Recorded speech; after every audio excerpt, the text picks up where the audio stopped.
우리 아까 민수기 요 6장 이야기를 했습니다. 자, 그래서 나실인의 이 금기 조항이 세 가지가 있다. 특별히 7절 말씀해 보면 이 시체를 가까이 하지 마는데 심지어는 나실인은 부모, 형제, 자매가 죽은 때라도 그 몸을 더럽혀서는 안 된다. 이만큼 어떤 부정한 것을 가까이 해서는 안 된다라는 거예요. 이 얘기는 뭐와 또 이렇게 관련이 있냐면 이 거룩한 민족은 죄와는 이만큼 격리되어야 된다라는 것을 암시하는 내용이에요. 이 나실인이 이렇게 시체를 가까이 하는 것을 이렇게 엄격히 금지하고 있는 것은 이스라엘 백성들은 죄와 이렇게 타협해서는 결코 안 된다라는 것을 강조하기 위해서 이렇게 시체를 가까이 해서는 안 된다. 그래서 이 나실인은 8절 몸을 구별한 사람인데 이 사람은 하나님 앞에 거룩한 자이기 때문에 이 거룩함을 보존해야 합니다. 근데요, 이제 어떤 문제가 생기느냐 하면 9절이에요. 민수기 6장 9절에 보면 이 나실인이 누군가 이렇게 같이 이렇게 걸어가다가 갑자기 호련이라는 건 뭐냐 하면 자기가 의도하지 않았는데, 자기가 생각지도 않았는데, 근데 갑자기 옆에 있는 사람이 죽은 거야. 뭐 예를 들면 어떤 케이스냐? 하늘에서 벼락이 쳤어. 그래가지고 이 사람이 벼락을 탁 맞는데 이 옆에 사람은 안 맞았어, 나실인은. 근데 이 벼락 맞은 사람이 벼락을 탁 맞고 하고 쓰러지면 나실인은 난 나실인이야 하고서 이렇게 비키겠어요?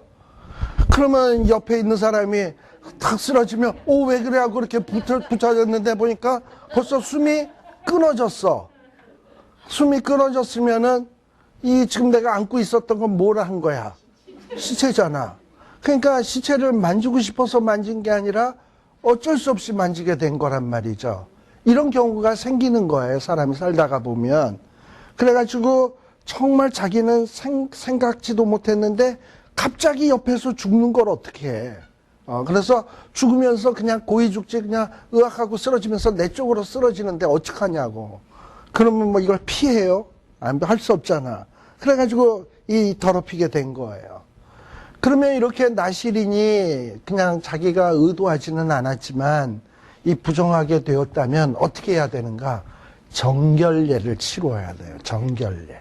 나실인이 다시금 나실인으로서 회복되려면 정결례를 치러야 되는데 정결례의 첫 번째 해야 될 일이 뭔가?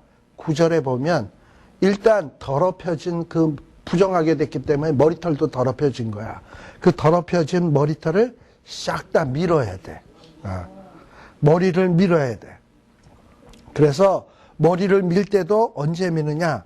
제7일에 밀어야 돼. 머리를 7일에 밀고 우리가 8이라고 하는 숫자는 새로운 시작이라는 얘기 늘 했죠?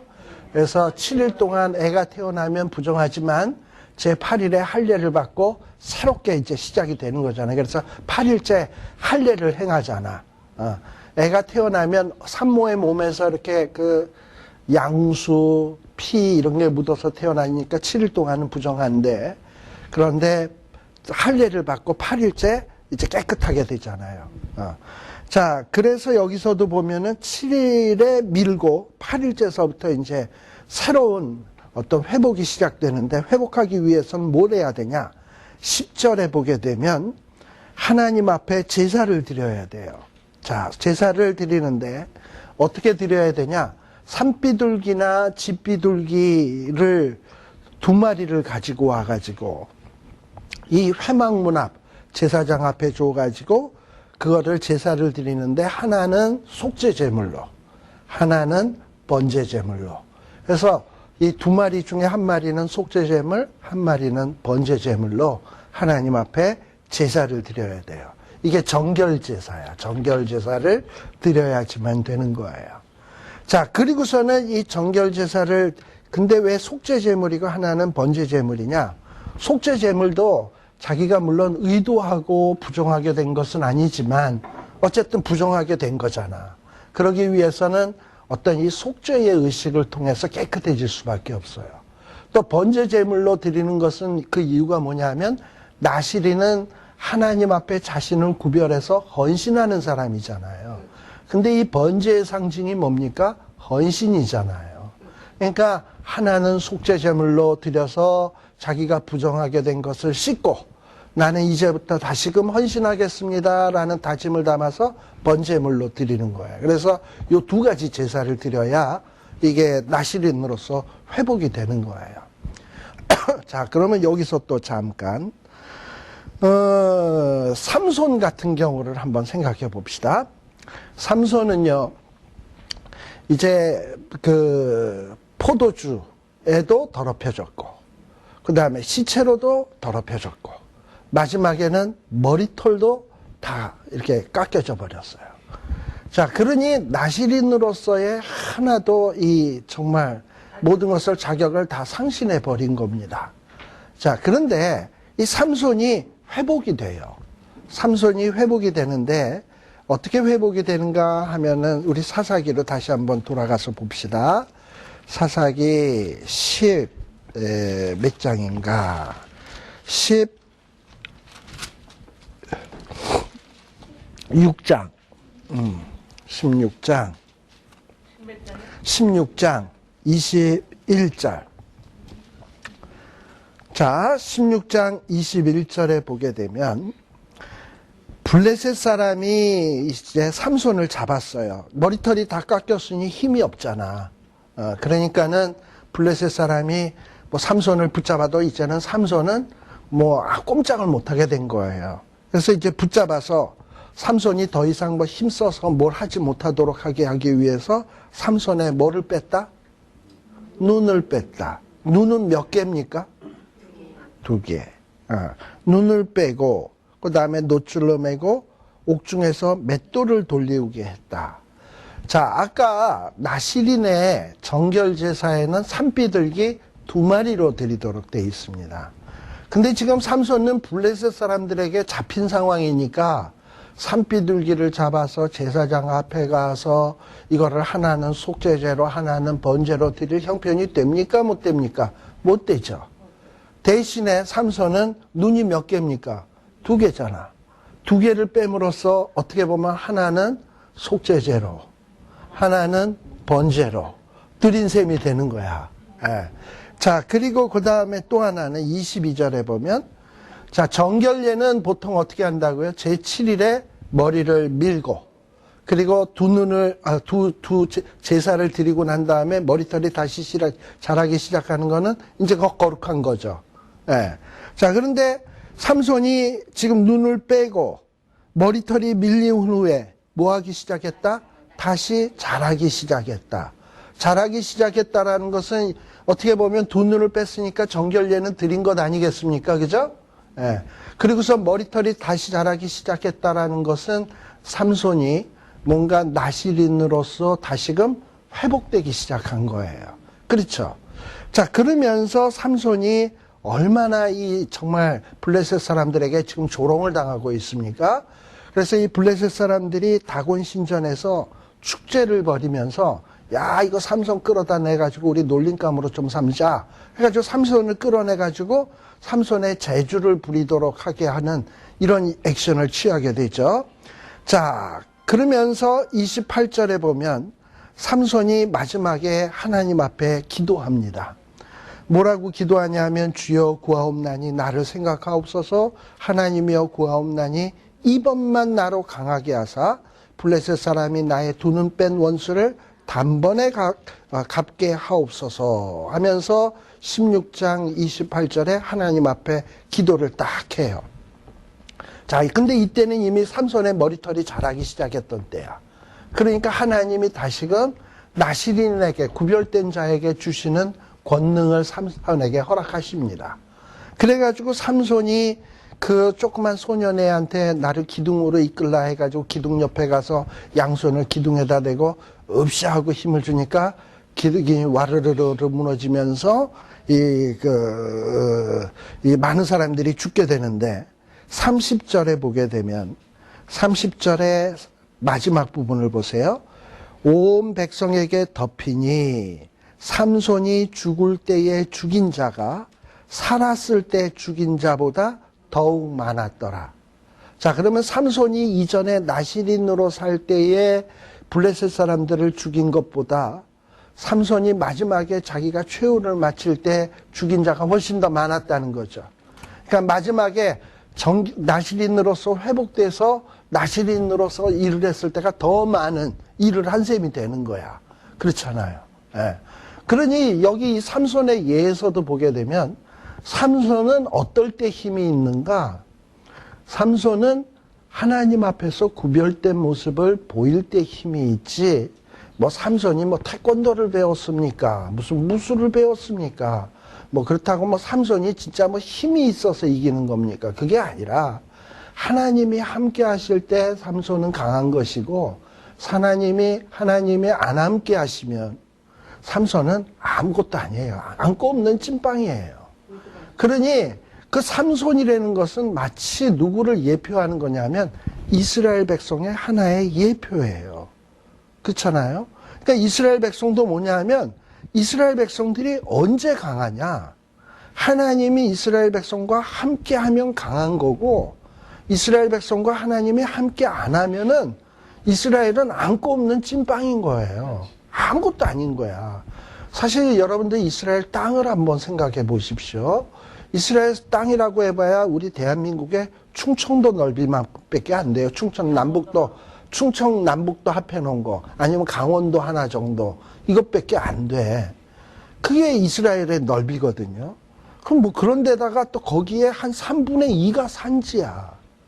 그러니 자원이라는 것도 아무것도 없는 나라예요. 뭐 그런 나라가 이 세상을 향해서 떵떵거릴 수 있는 그 힘이 있다면 그건 뭐냐? 하나님이 함께 하실 때 힘이 있는 거고 없으면 아무것도 아닌 거예요. 그 나라는. 그러니 이게 이스라엘 백성의 싸움하는 원리인 겁니다. 그러니까 하나님이 나와 함께 하시면 누가 감히 나에게 대적하리요 라고 얘기하잖아요. 우리 시편 23편 1절에서 3절 한번 보세요. 거기도 보면 오늘 새벽 예배 때 했던 얘기인데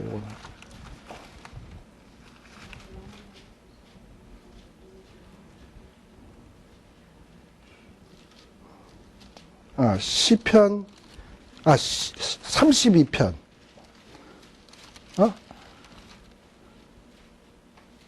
이거 그냥 넘어갑시다. 넘어가고 그래서 이스라엘 백성들은 뭐냐면 이렇게 구별된 모습을 보일 때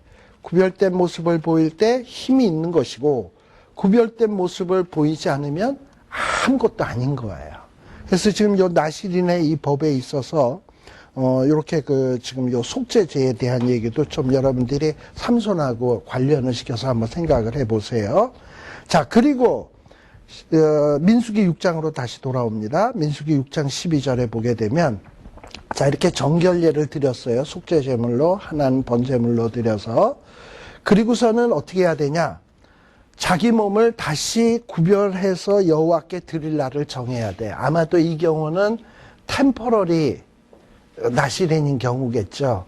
내가 2년짜리 나실인으로 살겠다. 보통 이스라엘 사람들의 그 나실인은요, 최소한 암만 템포러리 나실인이라 하더라도 성경에는 안 나오는 얘기입니다만 이 유대인 랍비들에 의하면 최소한 3개월 이상을 3개월 그러니까 미니멈 3개월이야. 나실인으로 살겠다 하면 3개월 이상은 해야 되는 거야. 그러니까 여러분들도 앞으로 나중에 한번 고려해 보십시오. 내가 그래도 뭔가 내 일평생에 한번 나실인으로서 한번 살아봐야 되지 않을까. 그래서 내가 선교지에 가서 한번 봉사를 해봐야 되지 않을까 하면 최소한 몇 개월은 가라? 3개월은 가라. 3개월. 우리 군대도 보면은 최소한 암만 방위들도 뭐 그럭저럭 해서 한 3개월은 하잖아요. 가서 훈련받고 뭐 몇 주 이렇게 해서 3개월은 하듯이 최소한 그 정도는 해줘야 돼. 그렇게 해서 근데 요번에 제가 한국에 이렇게 나갔는데 제 친구 중에 한 명이 이런 친구가 하나 있어요. 이렇게 컴퓨터 이렇게 전산하는 회사에서 일을 하다가 요즘은 한국의 이 리타이어 나이가 한 55세면 그냥 리타이어더라고. 근데 이 친구가 이제 리타이어를 하게 된 거예요. 그러면서 이 친구가 저한테 얘기하기를 뭐라 그러냐 하면 자기가 리타이어하고 자기가 선교지에 나가고 싶대. 그래서 자기 와이프랑 의논을 다 했대요. 그러니까 그동안에 회사 생활을 한 20년 이상, 30년 정도 했으니까 이제 연금 나오는 것으로 자기는 충분히 생활이 되는데 그동안에 자기가 캄보디아와 라오스를 많이 왔다 갔다 하면서 보니까 거기가 물가가 싸잖아. 그러니까 자기가 나오는 연금으로 거기서 생활을 하면 충분히 생활을 할 수 있다는 거예요. 그러면서 자기는 거기에 있는 선교사 밑에서 어떤 이런 사무, 행정, 그 다음에 그 선교사가 학교를 할 경우에 애들 컴퓨터 가르치는 거, 그러면서 자기가 복음 증거하는 건 못하지만 어떤 자기 와이프와 더불어서 그런 일을 하겠다는 거예요. 또 와이프는 선생 일을 하던 사람이거든. 그러면서 와이프는 또 거기서 애들 가르치는 일을 하면서 남은 인생을 살고 싶다고 그러고 얘기를 하더라고요. 그래서 그런 얘기를 하면서 나보다 낫다. 속으로 이제 그런 생각을 했죠. 그래서 이렇게 또 사람들이 평신도로 지내다가 이렇게 신앙이 있는 사람이 하나님 앞에 이렇게 구별되게 살고 싶어 하는구나. 참 기특하다. 이런 생각을 좀 했었어요. 그러니까 어떻게 보면 그것도 일종의 나시린이지. 자기가 마음에 내 남은 인생을 하나님을 위해서 살겠다 서원을 하고 그리고 그렇게 인생을 살려고 하는 모습이 참 너무 아름다워 보였습니다. 근데 이렇게 이스라엘 백성들이 나시린으로 서원을 했다가 갑자기 옆에 사람이 죽는 바람에 그냥 부정하게 본의도 아니게 부정하게 됐으면 속죄제 드리고 번제 드리고 정결례 드리고 그 다음에 다시 어떤 이제부터 언제서부터 내가 다시 몇 년 동안 나시린으로 살겠다고 새로 정하고 나시린으로 그때서부터 나시린으로서 사는 거예요. 자, 12절 끝에 보면 이렇게 부정하게 되면 그동안 열심히 나시린으로 살아왔어도 부정하게 되면 뭐다? 지나간 날은 무효다. 이걸 우리식으로 얘기하면 꽝이다 라는 거예요. 예를 들면 3년짜리 나시린으로 살기로 했는데 2년 10개월 했는데 갑자기 누가 옆에서 팍 죽었다. 그러면 이제 한 2개월만 하면 3년 채우는 건데 3년 채우는 건데 누가 죽는 바람에 그렇게 됐으면 어떻게 이거 아깝잖아. 이제 정결례 드리고 2개월만 하면 딱 좋겠는데 성경은 뭐라 그러냐. 지나간 날은 무효니라. 다시 3년 해야 돼. 그러니까 그만큼 이렇게 그 구별된 것을 구별되게 사는 것은 어렵지만 뭔가 이렇게 죄로 인해서 부정하게 돼서 무효화되는 것은 너무 쉬운 거예요. 그러니까 이런 어떤 원리들을 잘 기억해 두라는 거야. 자, 그래서 이 나시린의 법이 이러하다라고 얘기를 해주고 있습니다. 자, 그리고 그 다음에 또 이제 무슨 얘기가 나오느냐 하면은 이제 이 나시린을 다 맞추잖아요. 맞추게 되면은 이 맞췄을 때 그때에도 또 하나님 앞에 또 이 나시린을 맞춘 것을 감사하면서 또 이 그 제사를 드리게 되어 있습니다. 예. 자, 여기 보게 되면 13절에 보면 자기 몸을 구별한 날이 차면, 이 얘기는 뭐냐면 나시린으로서 살기로 3년을 살기로 했는데 3년이 다 찼어. 그래서 이제 나시린이 끝나는 거야. 그러면 이 끝날 때 끝나는 식을 치러야 돼. 그러니까 나시린은요, 시작할 때도 하나님 앞에서 시작하고 끝날 때도 뭘로 끝난다? 하나님 앞에서 끝나는 거예요. 그래서 하나님 앞에 시작해서 하나님 앞으로 끝나는 겁니다. 그래서 이 나시린의 이 규례가 끝난 사람은 회막문 앞으로 데리고 갑니다. 이 회막문 앞에 데리고 가는 것은 일단 하나님 앞으로 간다라는 의미도 있고 또 어떤 의미도 있냐면 어떤 사람이 이제 나시린으로서의 이 의무 기간을 다 끝냈잖아요. 그러면 그거를 회막문 앞에 있으면 이스라엘의 그 여러분들 진의 형태 기억나시죠? 이 회막이 딱 있으면 모든 이 진들은 문을 텐트의 문들을 이 회막 쪽으로 향하게 했다는 거. 그러니까는 이 회막 쪽은 항상 백성들이 다 바라다 보게 돼 있거든. 근데 나시린의 어떤 삶이 끝난 사람이 회막 문 앞에서 나시린 끝났다라는 의식을 치른단 말이죠. 아, 저 사람이 이제 나시린으로서 의식을 끝냈구나. 모든 회중이 알게 되는 거죠.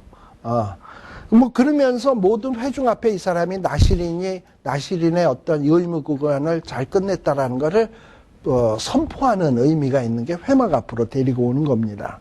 자, 그리고 데리고 나와서 뭘 하게 돼 있냐? 번제물로 일련된 흠없는 수양 하나, 속죄제물로 일련된 흠없는 어린 암양 하나, 그 다음에 화목제물로 흠없는 수양 하나.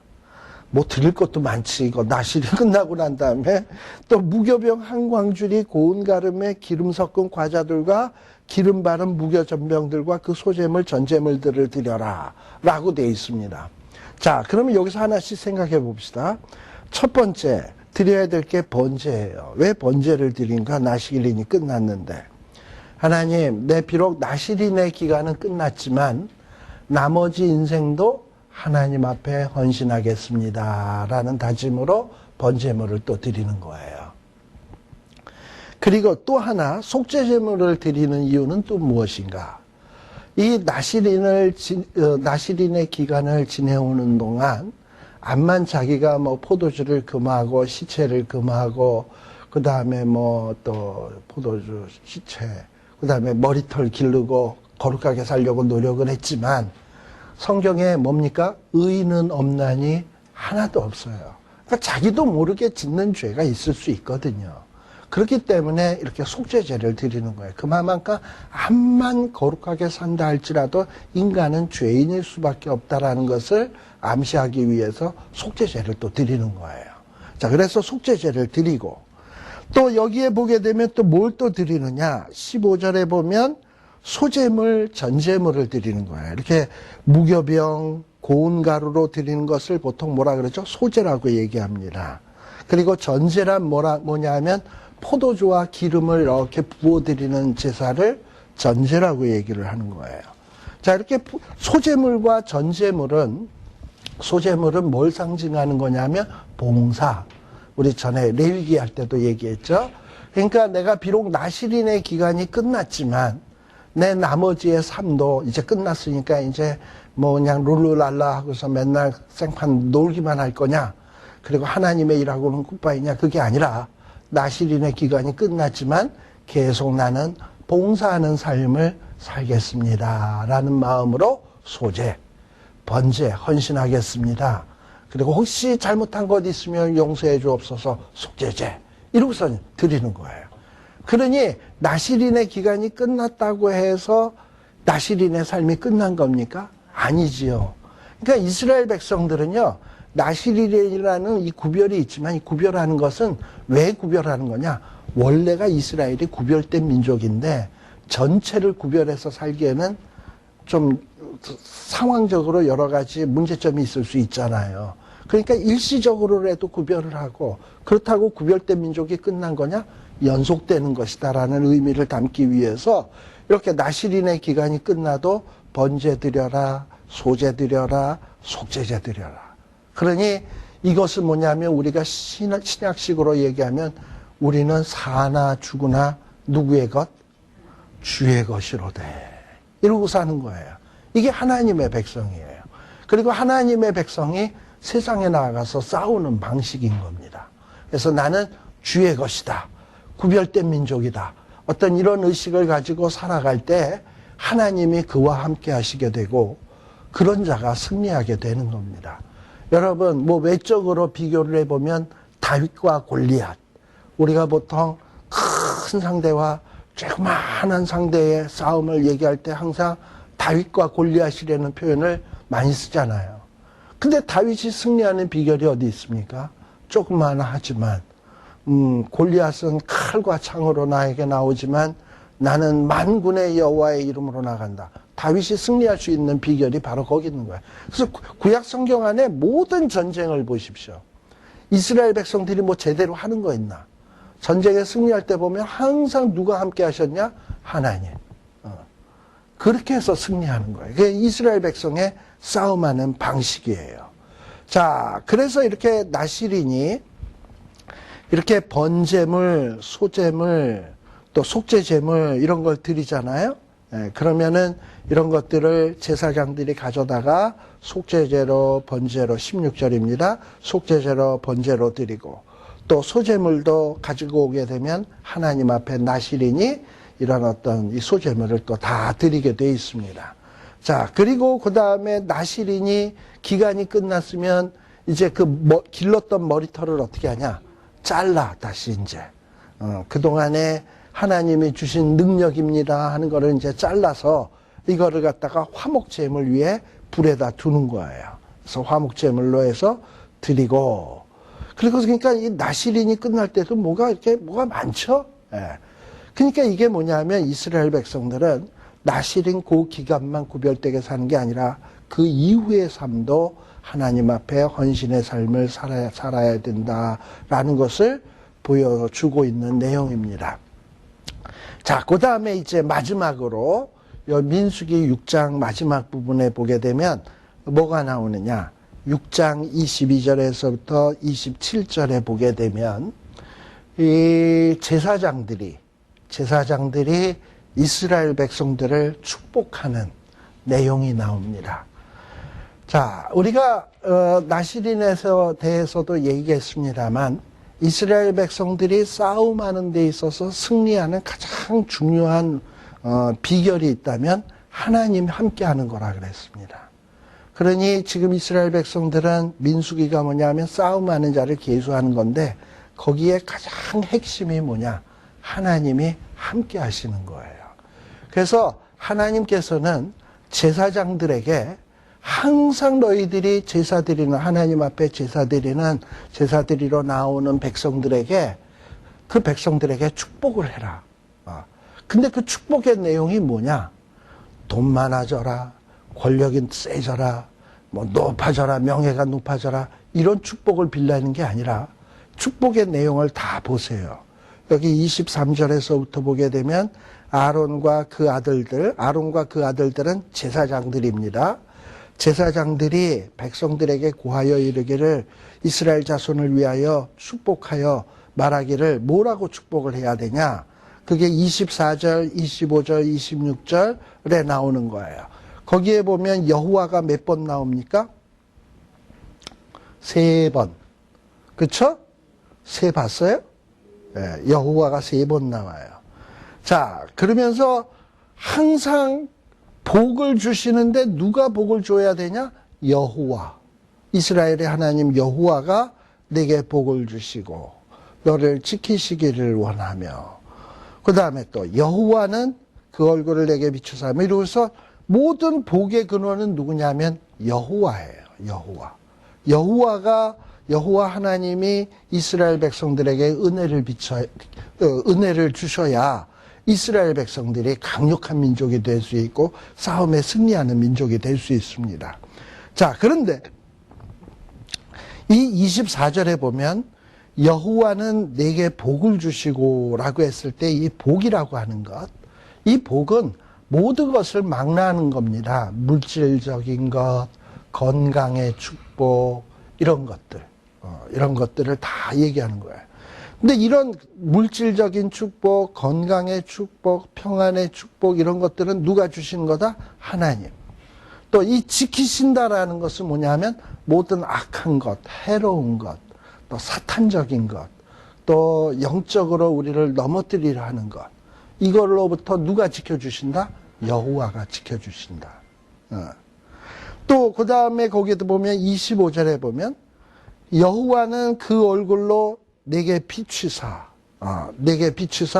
은혜 베푸시기를 원하며 그 다음에 여호와는 그 얼굴을 내게로 향하여 드사 평강 주시기를 원하노라. 이 평강이라는 말은 샬롬이라는 말인데요. 모든 좋은 것이라는 거 다 포함하면 돼. 건강, 어떤 밸런스, 조화, 뭐 평안, 뭐 이런 모든 것이 다 이 평강이에요. 근데 이런 것들이 다 누구에게서 나온다? 여호와. 근데요, 여기에서 27절에 보면 그들은 누굽니까? 제사장들은 이같이 내 이름으로 이스라엘 자손에게 축복할지니 내가 그들에게 복을 주리라 했습니다. 요 말을 꼭 기억해 두십시오. 무슨 얘기냐면 간혹 보면 정말 저도 이렇게 그냥 그저 그런 목사죠. 근데 이제 이런 제가 축도를 합니다. 예배 때마다. 그럼 생긴 것도 고구마같이 생기고 별 잘나지도 못한 사람이 머리는 희끗희끗해가지고 저런 인간이 축복한다고 축복이 들어올까? 이런 생각할 수 있어요. 그죠? 예.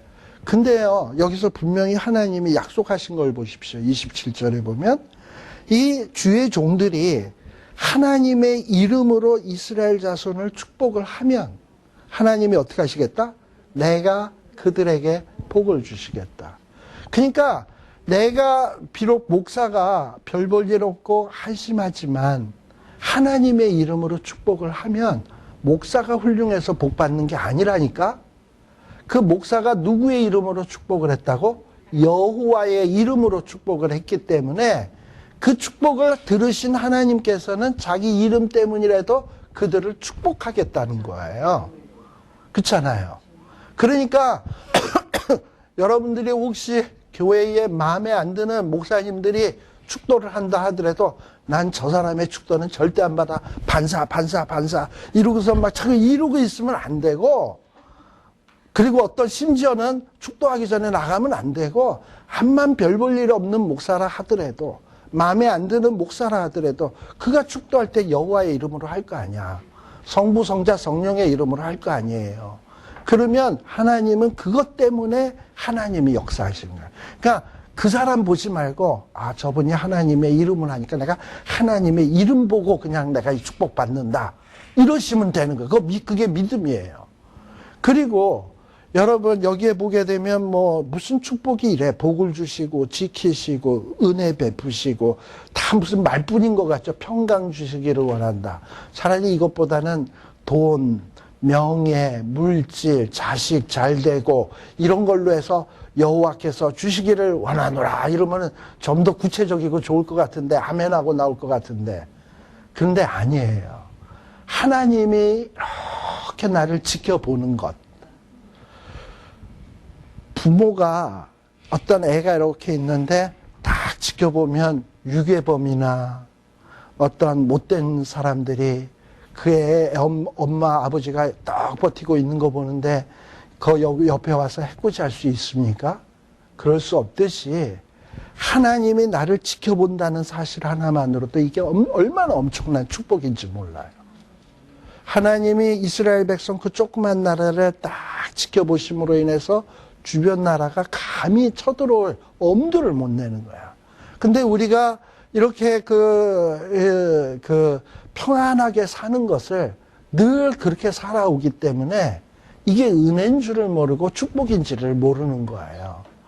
저는 이번에 그런 생각이 좀 들더라고요. 물론 이제 하나님의 뜻을 다 할 수 있는 건 아니지만 이 사람이라는 게 조그만 바이러스 하나만 들어와도 그냥 식물인간이고 죽음이에요. 그런데 우리가 얼마나 엄청난 바이러스 속에서 사는지 몰라. 근데 하나님이 내 생명 다하고 내 사명 다하는 날까지 하나님이 나를 이렇게 지켜본다니까. 어떤 바이러스가 나한테로 들어가려 그러면 너 임마 쟤는 아직도 더 살아서 내일 해야 돼. 가지마. 막으신다니까. 또 어떤 바이러스는 또 그걸 또 뚫고 들어와. 그러면 하나님께서 어떻게 하냐. 내 속에 있는 백혈구 T임파구를 시켜서 저놈 가서 잡어. 해가지고 시켜서 가서 잡게 하신다니까. 또 필요하면 면역체를 더 많게 해서 잡게 하고 있어요. 근데 그 일이 나한테 하루에 수천만 번이 벌어지고 있는데 이거를 내가 은혜인 줄을 모르고 사는 때가 많은 거예요. 근데 이런 축복이 왜 오는 줄 아세요? 여러분들이 주일날 축도 받을 때 그게 별 볼 일 없고 그냥 예배 끝 신혼 줄 아는데 성부, 성자, 성령의 교통하심이 너와 함께 하시기를 원하노라 그러잖아요. 그러면은 그 축복이 지금 내 삶 속에 지금 이루어지고 있는 거야. 그러니까 그거를 여러분들이 그런 축복을 굉장히 소중히 여기셔야 돼. 그래서 저는 제가 교회하는 데서는 신약의 축복뿐만 아니라 구약의 축복도 하려고 항상 저는 구약의 요 말씀 먼저 하고 또 신약에 나오는 축복을 해서 저는 꽃배기로 하고 있습니다. 이게 꽃배기로 하고 있는데 근데 아무튼 이 축복이요. 그러니까 저는 이런 마음이 있는 거야. 내가 별 볼 일 없어도 여호와의 이름으로. 그래서 여호와는 내게 복을 주시고 내가 당신에게 복을 주시고가 아니고 여호와가 내게 복을 주시고 여호와가 그 얼굴로 내게 비추사 여호와가 평강 주시기를 원하노라. 이러고 하나님이 시키는 대로 축복을 하는 거야. 그러면 하나님이 어떻게 하겠다고 얘기했어요? 27절에 보면 요거 잊지 말라고 27절. 하나님의 앞에 이렇게 제사장들이나 주의 종들이 축복을 하면 하나님은 그것을 딱 기억하셨다가 내가 시행하리라. 하나님이 시행한다 그랬어요. 그러니까 여러분들이 절대로 목사 인간을 보시고 이 축복을 받는 게 아니라 여기에 나오는 말씀의 약속에 근거해서 축복의 기도를 받는다. 그래서 이 축도할 때의 그 시간을 굉장히 소중히 여기셔야 됩니다. 예배 시간에. 근데 우리는 맨날 예배 시간이 이렇게 지나가다 보면 맨날 순서가 반복적이다 보니까 저건 예배 끝에 당연히 나오는 The End, 영화 끝날 때 The End의 사인인가 보다 이렇게 생각을 하는데 그게 아니야. 제일 중요한 시간이에요. 그래서 우리가 보통 예배는 앞부분은 우리 성도들이 하나님 앞에 드리는 순서로 가요. 그래서 찬양을 드리고 기도를 드리고 언금을 드리고 이런 순서로 가고 그 다음에 찬양대가 찬양을 드리고 그 다음에 뒷부분에서는 뭐냐면 거기에 응답으로 하나님이 주시는 순서로 가요. 말씀을 주시고 그리고 마무리로 축복해 주시고 그러면서 예배는 어떻게 보면 하나님과 나 사이에 하나의 교제인 거예요. 그래서 모든 순서가 다 중요해. 그래서 여러분들의 앞으로 이런 축도를 귀히 여기시는 이런 여러분들 되시기를 바랍니다. 오늘 여기서 끝내고요. 기도하겠습니다. 하나님 아버지 참 감사합니다. 우리를 하나님의 자녀 삼으시고 하나님의 거룩한 이 싸움, 영적인 전쟁의 군인들로 불러주시니 감사합니다. 하나님, 이제 하나님의 군인답게 정말 우리 자신을 거룩하게 보존하는 저희들 되게 하여 주시고 정말 우리에게 있어서 하나님의 함께 하심의 소중함을 그 누구보다도 절실히 절감하는 저희들이 되게 하여 주시옵소서. 그리하여 우리 하나님이 우리와 함께 하실 때 나타나는 그런 놀라운 능력의 역사들을 우리 삶 가운데서 풍성하게 체험할 수 있는 저희들 되게 하여 주시옵소서. 예수님 이름으로 기도드리옵나이다. 아멘. 마치겠습니다. 수고하셨습니다.